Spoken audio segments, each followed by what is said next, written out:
Monsieur le Président, Excellences, Mesdames et Messieurs les chefs de délégation, Monsieur le Secrétaire général, je voudrais, avant de commencer, Monsieur le Président, vous adresser les chaleureuses félicitations de la délégation guinéenne pour votre brillante élection à la présidence de la 78e Assemblée générale des Nations unies. Je voudrais également, devant cette auguste Assemblée, vous assurer du soutien de mon pays. Je souhaite par la même occasion rendre un hommage mérité à votre prédécesseur, M. Sabah Korosi de la Hongrie, à Monsieur le Secrétaire général, M. Antonio Guterres.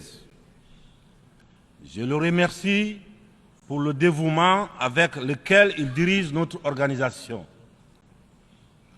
Monsieur le Président, Mesdames et Messieurs, en venant prendre part aux travaux de la 78e section ordinaire, je voudrais m'acquitter d'un devoir, celui de vous transmettre les chaleureuses salutations du peuple souverain de Guinée. Mon pays qui continue de fonder un espoir en l'Organisation des Nations Unies pour trouver des solutions idoines aux questions auxquelles notre monde continue d'être confronté.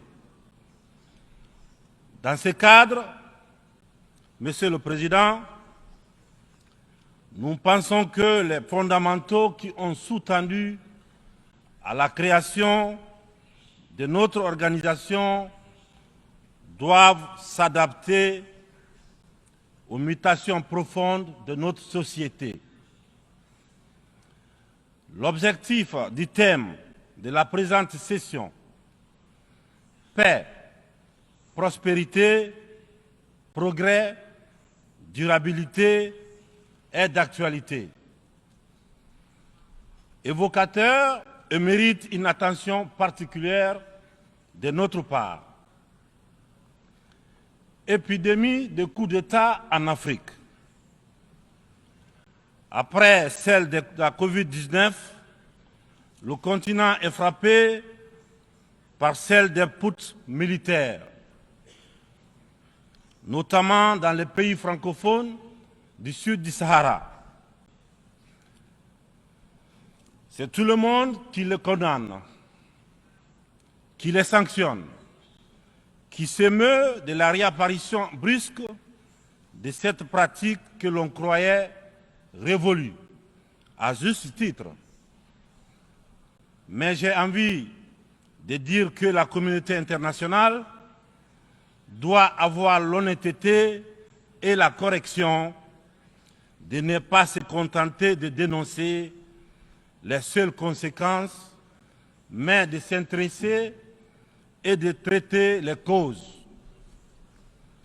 Les coups d'État, s'ils se sont multipliés ces dernières années en Afrique, c'est bien parce qu'il y a des raisons très profondes.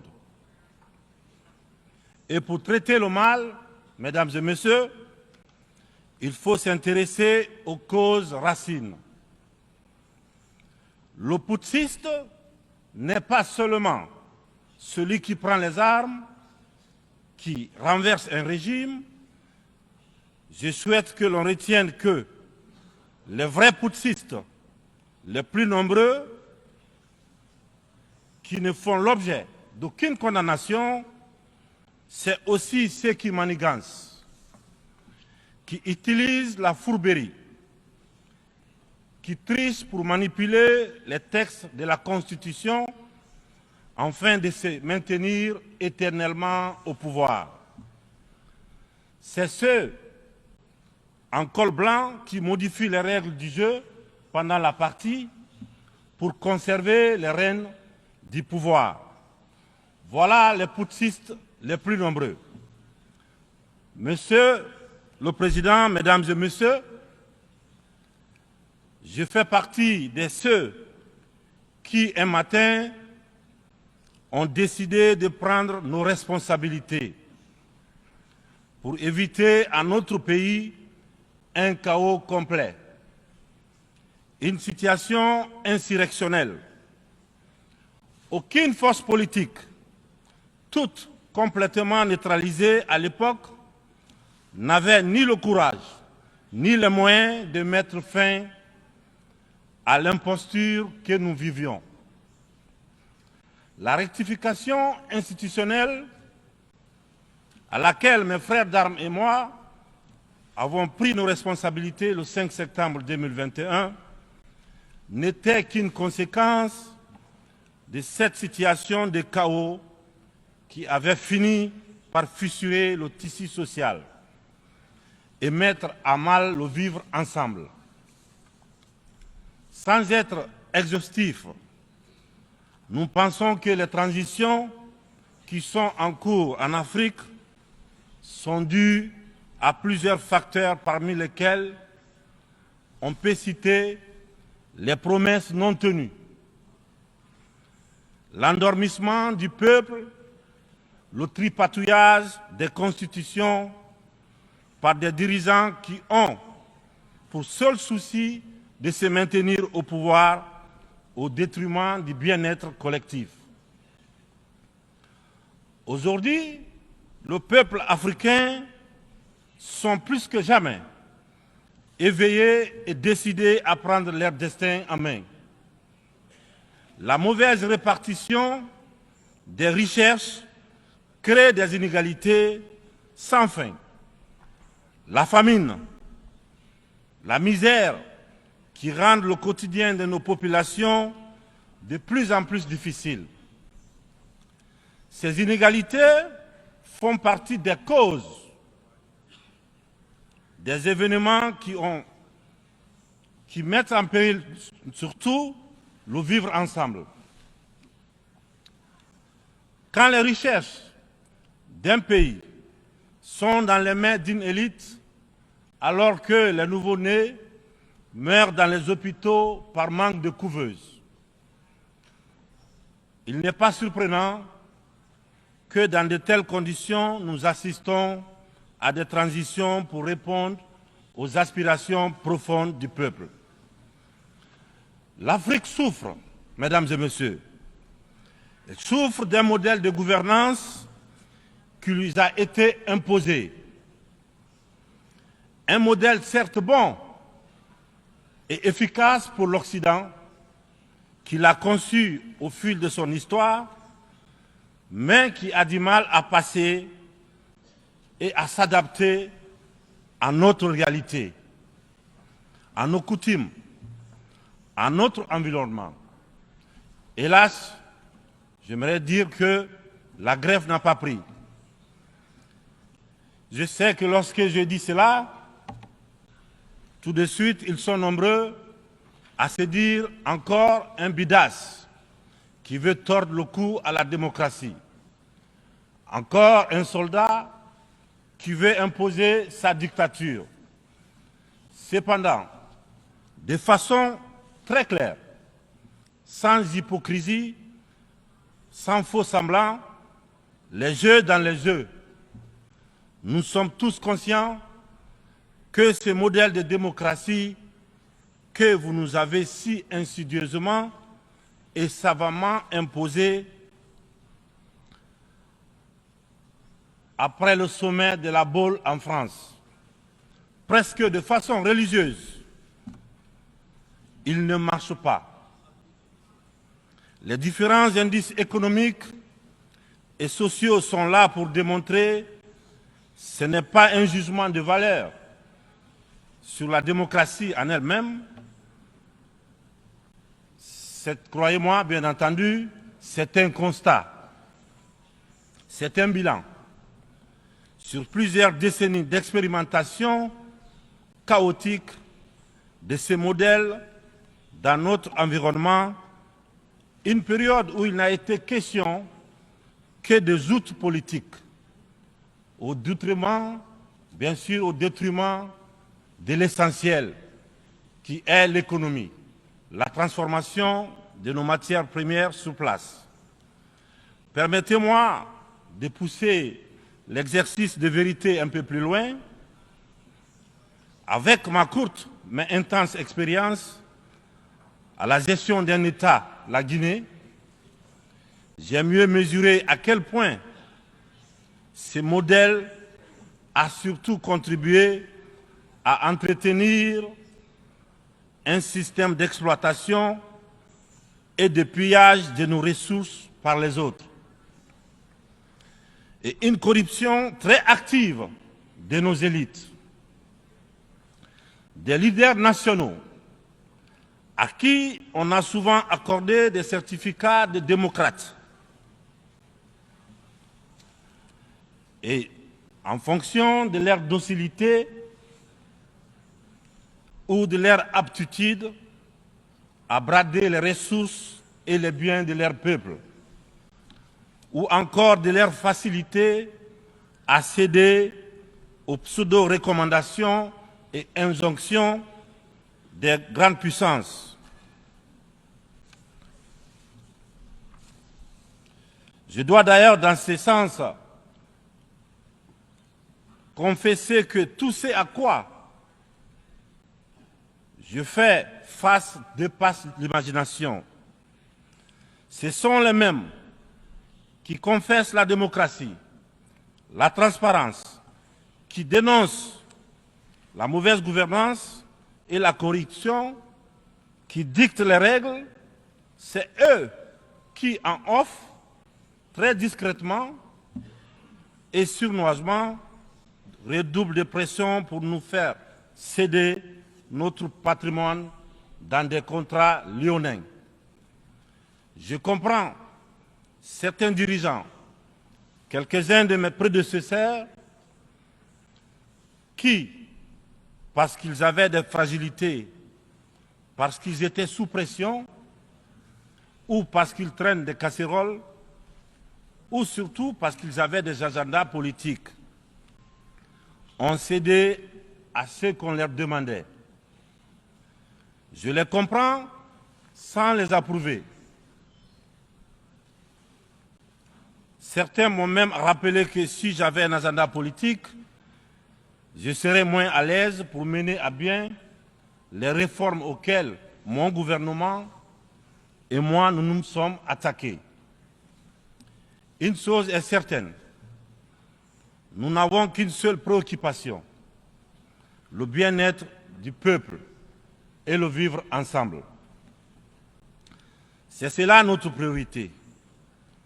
C'est pourquoi la transition que je dirige a choisi de se consacrer avec méthode, en fixant les objectifs clairs dans un ordre précis. Le social, l'économie et le politique.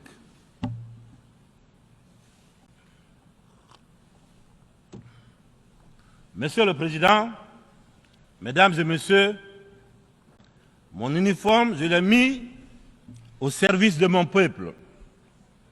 Je vous serai reconnaissant de respecter ce serment, de nous tenir à distance respectable des divisions, de toutes sortes, que beaucoup essaient de nourrir dans nos pays. Le Sahel traverse l'une des histoires les plus graves de sa très vieille histoire, mais elle a les ressorts nécessaires pour y faire face.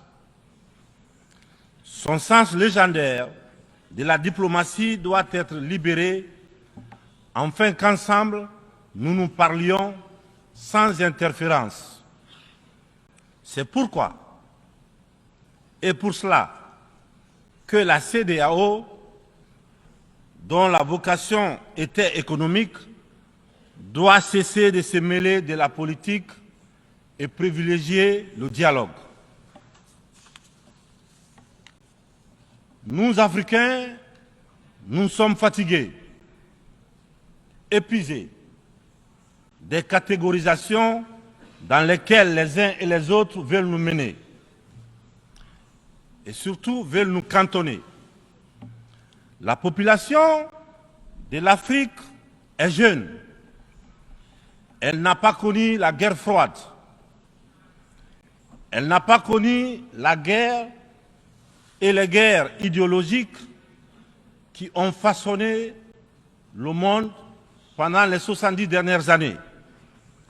C'est pourquoi nous, Africains, nous trouvons insultants les cases, les classements qui tantôt nous placent sous influence des Américains, tantôt sous celle des Anglais, tantôt des Français, tantôt des Chinois, des Russes et même des Turcs. Nous ne sommes ni pro, ni anti-américains, ni pro, ni anti-chinois, ni pro, ni anti-français, ni pro, ni anti-russe, ni pro, ni anti-turc. Nous sommes tout simplement pro-africains. C'est tout.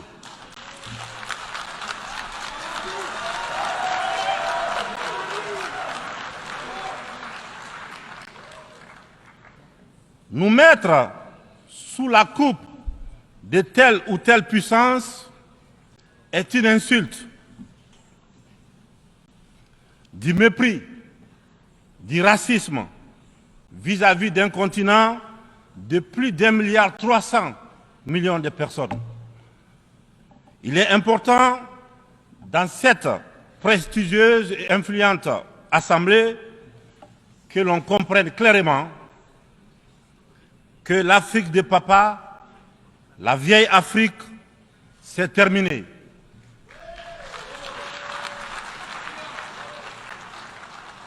Avec une population de plus d'1 milliard d'Africains, dont environ 70% de jeunes totalement décomplexés, des jeunes ouverts sur le monde et décidés à prendre en main leur destin. Il est venu le moment de prendre conscience que les structures, les règles issues de la Seconde Guerre mondiale, en l'absence de nos États qui n'existaient pas encore, sont obsolètes. C'est la fin d'une époque déséquilibrée, injuste, où nous n'avons pas droit au chapitre.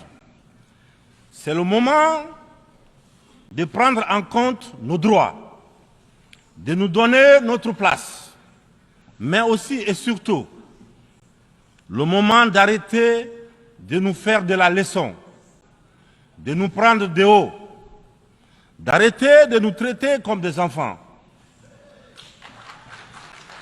Rassurez-vous, rassurez-vous, nous sommes suffisamment grands pour savoir ce qui est bien et ce qui est bon pour nous. Nous sommes suffisamment matures pour définir nos priorités, pour concevoir notre modèle qui corresponde à notre identité, à la réalité de nos populations, à ce que nous sommes tout simplement. Nous vous serions fort reconnaissants de nous faire confiance et de nous laisser mener notre barque comme vous l'avez permis dans certaines régions du monde. Vous l'avez permis en Asie, en Proche et Moyen-Orient, pour ne citer que cela. Cette infantilisation est du plus mauvais effet pour une jeunesse africaine qui s'est émancipée. Dans ce contexte, nous sommes tous interpellés et appelés à procéder à une meilleure analyse de la situation en vue d'initier et de poursuivre de nouvelles politiques au bénéfice de tous. La communauté internationale doit regarder l'Afrique avec les yeux neufs. Elle doit entreprendre avec elle désormais une coopération franche dans un esprit de partenariat gagnant-gagnant. Je vous remercie de votre attention. Merci.